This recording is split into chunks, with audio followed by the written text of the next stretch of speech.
Hey, what's going on, O Nation? It's your guy, Kelvin Hunt, editor of ChopChat.com. Welcome to the Built for Playmakers YouTube channel, where we talk FSU all day, every day. Hopefully, you guys are doing well. Hopefully, you had a great Christmas and enjoyed some time with the family. Hopefully, you're looking forward to closing out 2023 strong and bringing in 2024. Hopefully, you guys can tell a difference in the video quality. I did get a new camera. You can see your boy in 4K, hopefully. And yeah, so really excited about that. Gonna try to get some decorations up, which I showed you guys in the last video. So slowly but surely, we're getting this thing looking more professionally done. But of course, the content is always going to be top notch until we get there. In this particular video, we're going to talk about the Orange Bowl with FSU's matchup against Georgia. Looking forward to seeing how that game plays out. If you're an FSU fan, you've never came to the channel, make sure you subscribe, turn those notifications on so that you can see whenever we release new content, which is fairly frequently. Those of you that have been rocking with me for a while, appreciate the likes on each video and the sharing of everything on social media. It's much appreciated.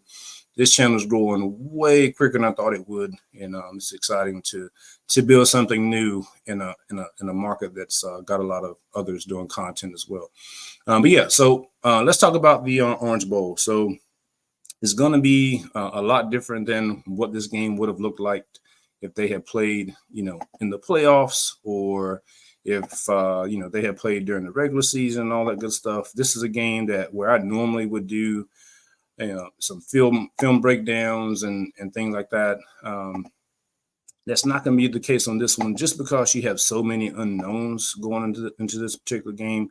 You have guys that are not going to be playing on both sides. I think there'll probably be some guys that people think are going to play that may not play, or they may not play as much as we think they're going to play. I don't know. It's just a lot of unknowns going into this game. The biggest difference in this game are two things. You have the quarterback position. Obviously, FSU is going to have Brock Glenn, true freshman at that, and a freshman that missed quite a bit of the regular season with an injury, suffered in the second game of the year. Did make his first start of the season against Louisville. And we saw how that went. It went like you would expect if you understand how long it takes a freshman quarterback to progress. Not to mention Louisville's got a pretty aggressive defense. And then you have Georgia, who has their starting quarterback playing, Carson Beck, who's announced he'll be back for 2024. He's going to play in this game. So that is going to be a major difference in the game for Georgia compared to what FSU will have. And then the other thing is, even though Georgia is going to have some opt-outs as well, like Brock Bowers is not going to play, Amaris Mims is not going to play, and probably some other guys that have contributed this year will not play. Georgia will have they have better depth overall. They've been recruiting at a higher level. When you're talking about a combo of high school recruiting and the portal, they've been recruiting at a higher level than FSU. Obviously they're back-to-back, defending national champions. So obviously they've, one of the better rosters in college football, if not the best. If you were looking at this game with FSU starters, and I'm talking about, Jared Verse, Trey Benson, Jordan Travis, and all that, it would be a competitive game for sure. A game that FSU would have a shot to win. They would still be underdogs. The difference in that particular game, if they had played, at both teams at full strength, the difference is going to be, whenever you sub at different positions, FSU's deep at running back, they were deep at wide receiver, they were deep at tight end, deep in the secondary and parts other than safety. FSU is going to have a lot of production missing in this particular game. So, when you're missing the likes of Jared Verse, Trey Benson, Akeem Dent on defense, Renardo Green on defense, and you're not going to have Fabian Lovett, although Daryl Jackson will kind of offset Fabian's production, so to speak. Whenever you start taking out whatever starters you do have, particularly say Patrick Payton and Byron Turner at defensive end, whenever you bring subs in there, right, you're going to have a significant drop-off. You're probably going to have a significant drop-off at linebacker if Kalen DeLoach and Tatum Bethune play limited snaps. And they may play, like a regular game. Who knows? But, whenever you start taking those guys out, you're going to have, a drop-off. And the good thing is when you look at the depth chart, FSU's not going to have as big of a drop-off on defense as they will on offense. So, the defense has been the most consistent unit on the team all year. And so, and again, you got Daryl Jackson, that's going to be playing for the first time, which is, a significant piece. And there are some things they can do potentially to try to cover up some guys, been missing the game. I think one thing they could do is potentially move Braden Fisk out to edge instead of playing in the defensive tackle. He's played defensive tackle and he's played off the edge when he was in Western Michigan with some success. That could kind of offset, Jared Verse, not playing in the game. And if you have Joshua Farmer and Daryl Jackson there in the middle, that's a formidable duo there. At safety, you're not going to have Akeem Dent. And probably the crazy thing is whenever Akeem Dent was not playing this year, that's when the FSU defense gave up the most points, the most yardage that they did all year. When he came back, you saw that hole close up. And, unfortunately, he's not going to play in this game. I think you're probably going to see Conrad Hussey get a lot of snaps. I would rather him be out there and any of the other freshmen, if they're eligible, ready to play. KJ Kirkland,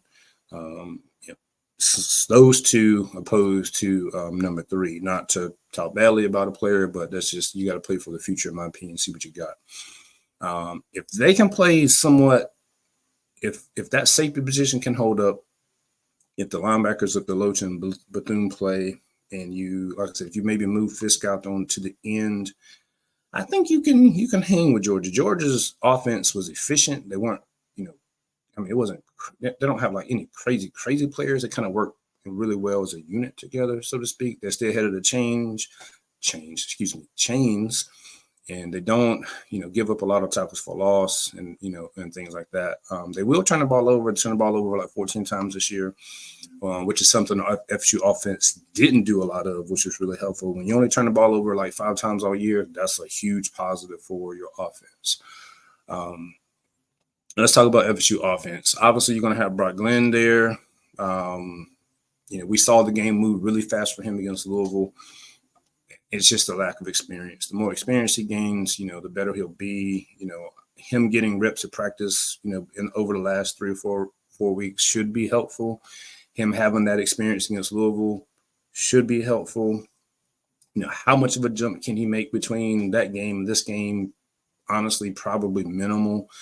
I mean, if I'm Mike Norvell, I'm probably running this ball a lot in this game. Try to shorten the game whenever you have a team that's less talented. That's one way to try to equalize things, limit the snaps that the other team gets. Whether it's wildcat like we saw against Louisville, whether it's using the screen game. I mean, you're missing all your playmakers: Johnny Wilson, Keon Coleman, Jaheim Bell. And that's a lot of firepower. Trey Benson, Lawrence Toafili is not going to play in this game because he had a procedure done to prepare for next year when he comes back. You're going to have a lot of young talent out there. Hakeem Williams, Destin Hill. You're going to have some veterans out there. Kentron Portier, Kai Douglas going to be out there. You'll have Deuce Man out there. But if you run the ball, you try to run the ball, keep the clock going, maybe, just if you can get 3 yards here, 4 yards there, convert a few first downs, keep Georgia's offense off the field, avoid turning the ball over. That's going to be a big one. Avoid turning the ball over. If you can do that, I think you can stay in this game. The first quarter and a half is going to be really important in this game. If FSU can come out there and have some success, whether it's getting stops on defense,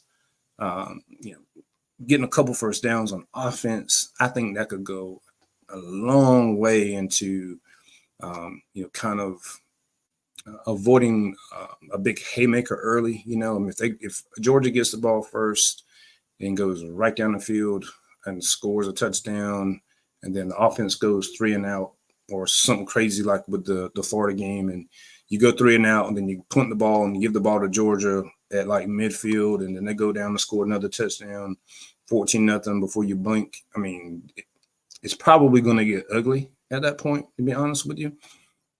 But if you can kind of find some success on either side of the ball, early, or just avoid anything catastrophic. I mean, if you can get out of the first quarter like down 7-0, or maybe even 10-0, you probably feel pretty good about where you are. You can kind of see what they're doing, make some adjustments, hopefully make a couple plays. Maybe they turn the ball over, give you a short field or something like that, or maybe get a big special teams kickoff return by Deuce Spann. We've seen that a couple times this year. I like him. I like Deuce Spann and Hakeem Williams on kickoff return duty. Actually, I'm interested to see if they're able to get a couple of returns.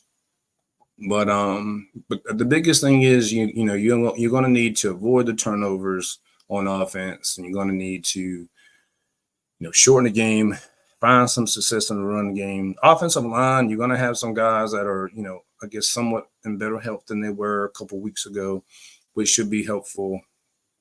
So it's just Mike Norvell is really good at this offensive coaching staff is really good at scheming things open, finding weaknesses. This is up to the players to execute it. Now we saw him do scheme some things up against Louisville, and either it was an errant pass or they had a couple of drops in the game. Keon Coleman had a couple of drops in that game. Brock Glenn threw a couple of passes in the dirt. So there's opportunities in this game is what I'm trying to say. Is what I said in the beginning of the year. Whenever you're playing teams like this, even teams that are obviously FSU is not at full strength and Georgia's not going to be at full strength. Even if they were both at full strength, it comes down to the margin of errors, right? Obviously, if FSU had all the players, they would have a slightly more room for error. They could turn the ball over maybe one time and probably be okay. This is a game you can't afford to turn it over at all. You can't give Georgia anything extra in this particular game. You got to make them earn everything. And there's some talent out there. It's just young and inexperienced. It could be one of those things where they're so young and inexperienced they don't really realize it. I remember sometimes when I was a young player in college, and I remember we were playing the number 2 team in the country, which was Kennesaw State out of Georgia at the time. And I remember some upperclassmen saying, "Oh, these guys are really good," and and I was like, just a young, had just turned 18 years old, like, yeah, whatever. And I go out there and it's, you play well. But then there's other times where you play teams and it's like, ooh, you look like a freshman out there. So it's just all in just their attitude and how they've been preparing this week. And if they've been preparing well, they've all been getting a lot of quality reps at practice. That's going to be good. It's going to be, again, it's going to be up to the execution. Can the offensive line give Brock time to do things? Now, I will say this: Georgia's defense is really good, but over the course of the season, they're not a team that just kills you as far as a ton of tackles for a loss. Like Louisville had way more tackles for a loss than Georgia. Miami has way more tackles for a loss than Georgia. Georgia traditionally has run more of a 3-4. You probably saw that whenever I talked about why I thought Marvin Jones Jr. would be more effective in FSU's defensive scheme than what he's done the last 2 years at Georgia. They run that 3-4, so it's a different way to attack. So they're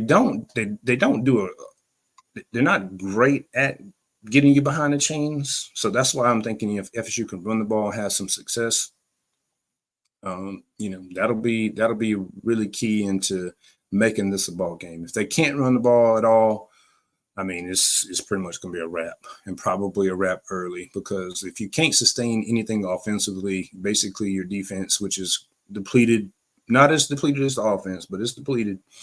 If they're out there, if they're out there like they were against Louisville a lot, it's eventually, man, you don't have the depth. You're not able to rotate like you were during the year.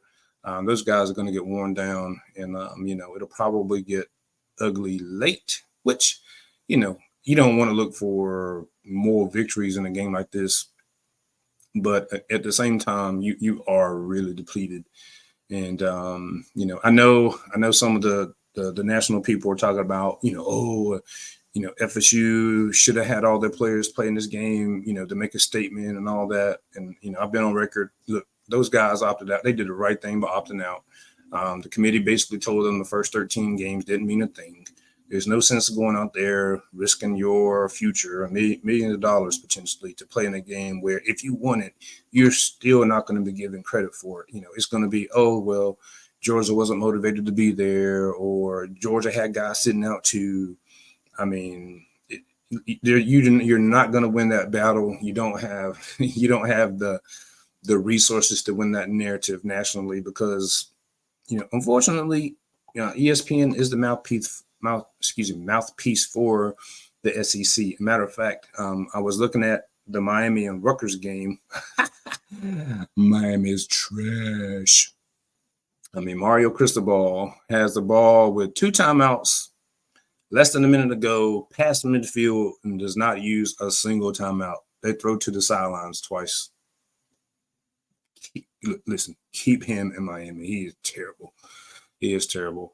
But anyway, in that game, one of the announcers brought up FSU for whatever reason out of the blue, and was talking about, FSU has a lot of guys that are opting out. Georgia's not going to have a lot of guys opting out, which isn't true. And he's talking about FSU fans are saying that if they win this game, they're going to claim a national championship. Bro, I haven't seen a single FSU fan online anywhere say that. I mean, it's crazy how these announcers are like trying to create these narratives. For whatever reason, I tweeted this earlier today. I don't know why national media are so, I don't know, they just keep FSU's name in their mouth, whether it's about the bowl game or just during the season. Oh, they almost lost to Boston College. Oh, well, they barely beat Clemson at Death Valley. It's almost like they never want to give credit to FSU as a team, and it's a huge double standard with all these other teams, whether they're in the SEC, whether they're in the Big Ten, or even the Pac-12. I mean, look at Washington. Washington could have lost 4 games easily.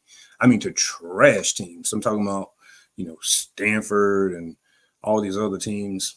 And you don't hear anything about it. But when it comes to FSU, they're all about trying to create some narratives or whatever. I'm frankly sick and tired of it. So again, back to the game. You're gonna have to play air-free football. You're gonna have some guys play well. You're probably gonna have to have Georgia to help you out. But at the same time, people are saying Georgia's taking this game seriously. But I mean, listen, when you've won back-to-back national titles, you got starters sitting out. I mean, how motivated are you to play in that game? I mean, if you're 19-point betting favorites, so you're supposed to win the game. I mean, is Georgia really going to be jacked up to go out there and play this game? That's something to think about. I mean, because it's easy for complacency to sit in whenever you won back-to-back national titles. I mean, and you've got quite a few of those young guys that have, entered the transfer portal or plan to enter the transfer portal. So how hard have they been going in practice? And I would like to think, FSU's culture is pretty strong. I mean, of course they've had a couple things pop up here and there since the snub, but I mean, for all intents and purposes, it seems like those guys or the guys that are going to play are going to be ready to play. And, one of the things I always remember whenever Mike Norvell was hired is when you went back and you heard from Memphis people, they always said, hey, look, you might be outgunned in games, or you might have turnovers that make games lopsided or whatever. But more times than not, Mike Norvell teams are going to be prepared to play. And I mean, since he's been hired, I mean, obviously the first couple of years you had a lot of factors that were kind of out of his control that affected things. When we're talking about missing spring and summer and fall practices and all that in year one and all that good stuff, and the culture at the time. But once you got past the 0-4 start, this team has really played hard and has really come ready to play. I mean, when you think about it, FSU has not lost a game by more than they've lost one game by more than 10 points in the last 3 years. And that game was against NC State when Jordan Travis didn't play, had the flu, and half the rest of the team had the flu. They lost 28-14 and was in that game in the third and fourth quarter. A couple of missed tackles here and there, the game changes. But they take Notre Dame to overtime in 2021. They lose by, which really should have been 3 against Clemson in 2021. Lost by 10 against Wake Forest in 2022. Other than that, they've been in every game that they've lost. It's been 10 points or less. They are 19-point underdogs in this game, but I wouldn't be surprised if they cover this game. I don't think they're going to win. I'm not that much of a homer. If they do, I mean, good gosh. Hey, man, listen, the future, I mean, the future is bright anyway, but if they somehow win this game, I mean, oh my goodness, that would be massive.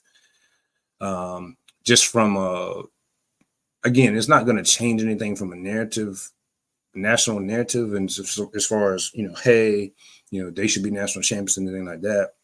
But I mean, as far as a fan base has been able to talk smack the whole offseason, especially compared to Florida, Miami. We would be talking a great deal of smack. Also, it probably would help quite a bit when you're looking at guys who are entering the portal or who will enter the portal. So from that standpoint, playing well in this game or winning this game would be big in that respect. Because listen, FSU is still on the market for a quarterback. The guy that Miami's looking at, there's no way he looked at that Miami team against Rutgers and was like, yeah, I'm dying to go play for that coach down there. I mean, if he does, it is strictly a money grab. I mean, gosh, they got ran through by Rutgers. So at least, I mean, I'm not into more victories, but you're playing. I mean, Rutgers was a 6-6 team, and they were 2.5-point betting favorites against Miami.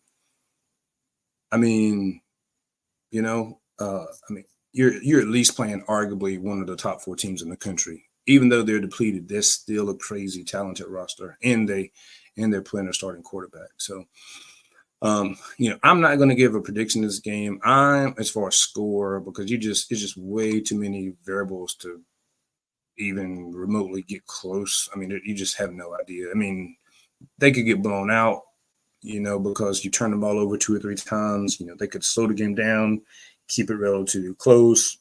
Georgia could turn the ball over. I think FSU is going to keep it close, at least in the first half or so. If they do that, who knows how to shake out. I think they're going to come hard, come ready to play hard and be prepared. And, I'm looking forward to seeing these young guys play, see if we can see any progression with Brock Glenn. Little things like this, like Brock Glenn was playing against Louisville, and it's he scrambles out of the pocket, and he's out of the pocket. And instead of throwing the ball out of bounds and not losing any yards, he just runs out of bounds and loses like 5 yards. I mean, and it's like first down. So instead of going to 2nd and 10, it's 2nd and 14, 2nd and 15. I mean, just small mental things like that. Throwing the ball away instead of taking a sack. Just small incremental things. Knowing where to go with the ball. Not looking like a deer in headlights. We can see some progression like that, and that'll be really good. I'm also looking forward to seeing these young receivers. I'm looking to see, What we have there. I'm looking to see what we have in the secondary on defense. Looking to see what Daryl Jackson, what he brings to the table. So listen, don't go into this game stressing, worried about if you're going to get blown out or whatever. This guy's going to come, they're going to come and play hard.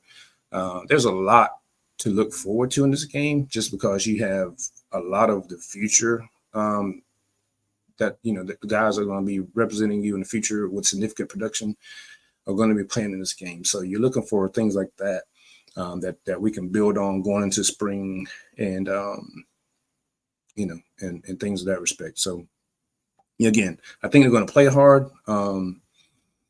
Looking forward to the game.